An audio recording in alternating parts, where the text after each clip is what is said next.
Hello കൂട്ടുകാരെ, നിങ്ങൾ എല്ലാവരും സുഖമായിരിക്കുന്നു എന്ന് വിശ്വസിക്കുന്നു. എല്ലാവർക്കും പുതിയൊരു വീഡിയോയിലേക്ക് സ്വാഗതം. ഇന്ന് നമ്മൾ ഉണ്ടാക്കാൻ പോകുന്ന റെസിപ്പി ഉണക്കക്കപ്പയാണ്. നാട്ടിൽ നിന്ന് വന്നപ്പം കൊണ്ടുവന്നതാണ് ഉണക്കക്കപ്പ. അപ്പം ഇടയ്ക്ക് നമുക്ക് ഒരു കൊതിയൊക്കെ തോന്നുമ്പോഴത്തേക്ക് ഇടയ്ക്ക് ഇച്ചിരി ഉണ്ടാക്കും. അപ്പം ഉണ്ടാക്കിയപ്പോഴത്തേക്കും ഇതൊരു വീഡിയോ ആയിട്ട് ഞാൻ എടുത്ത് അപ്പം അത് നിങ്ങളിലേക്ക് എത്തിച്ചെന്നുള്ളൂ. ഉണക്കക്കപ്പയുടെ കോമ്പിനേഷനായിട്ട് വന്നേക്കുന്ന മീൻകറിയാണ് മത്തിക്കറി. അത് ഞാൻ നേരത്തെ ഇട്ടിട്ടുണ്ട് കേട്ടോ വീഡിയോ. അപ്പം വീഡിയോ ഇതുവരെയായിട്ടും കാണാത്തവര് ഞാൻ ഇതിന്റെ താഴെ ഞാൻ ഡിസ്ക്രിപ്ഷനിൽ അതിന്റെ ലിങ്ക് കൊടുത്തേക്കാം. അപ്പം നിങ്ങൾക്ക് ആ ലിങ്കിൽ ക്ലിക്ക് ചെയ്യുമ്പോൾ നിങ്ങൾക്ക് അത് കാണാൻ പറ്റും. അപ്പൊ ഇതെങ്ങനെ ഉണ്ടാക്കുന്നത് നമുക്ക് നോക്കിയാലോ.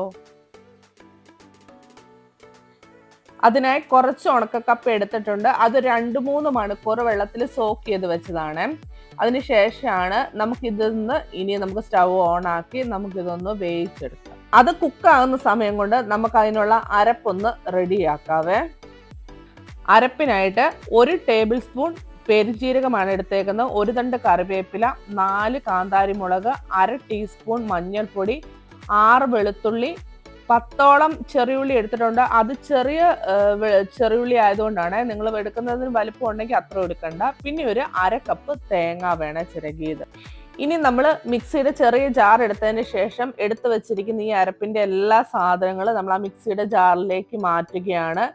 അതിനുശേഷം ആവശ്യത്തിന് ഉപ്പും കൂടെ ചേർത്ത് കൊടുക്കുകയാണ്. അരപ്പിന് ആവശ്യമായിട്ടുള്ള ഉപ്പും കൂടെ ചേർത്ത് കൊടുത്തിട്ട് ഇതൊന്ന് പൾസ് ചെയ്തെടുത്താൽ മതി. ഒത്തിരി അങ്ങ് അരച്ചെടുക്കേണ്ട കാര്യമില്ല. ജസ്റ്റ് ഒന്ന് നമ്മൾ ക്രഷ് ചെയ്തുകൊണ്ട് വരില്ലേ, ഈ ഒരു രീതിയിൽ എടുക്കുക. ഇപ്പൊ നമ്മുടെ കപ്പയൊക്കെ നന്നായിട്ട് തിളച്ച് ഏകദേശം ഒക്കെ ഒന്ന് കുക്കായി വന്നിട്ടുണ്ട്. നമ്മൾ ഏകദേശം ഒന്ന് കുക്കാവുന്ന സമയത്താണ് നമ്മൾ ഉപ്പ് ചേർത്ത് കൊടുക്കാവുള്ളൂ കേട്ടോ. അപ്പം കപ്പയ്ക്ക് ആവശ്യമായിട്ടുള്ള ഉപ്പ് നമ്മൾ ചേർത്ത് കൊടുക്കുക. അരപ്പിന് ആവശ്യമായിട്ടുള്ള ഉപ്പ് നമ്മൾ ഓൾറെഡി അരച്ചപ്പോൾ ചേർത്ത് കൊടുത്തിട്ടുണ്ട്.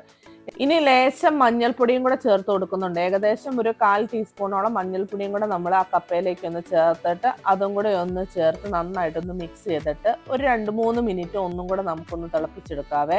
കപ്പ വെന്തതിന് ശേഷം വേണം നമ്മൾ ഉപ്പ് ചേർത്ത് കൊടുക്കാൻ, അല്ലെങ്കിൽ കപ്പ വേകാൻ പാടായിരിക്കും.